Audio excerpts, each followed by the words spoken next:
First time to mga kaibigan. First time nangyari dito sa Qatar. Sa 5 taon ko na dito sa Qatar. First time ganito kalakas ang ulan at hangin. You know?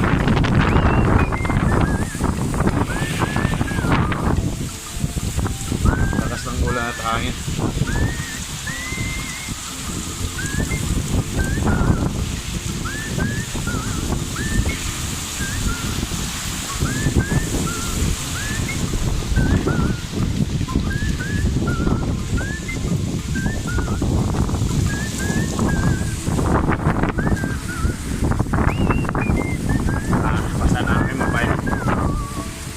Yan ang tubig oh.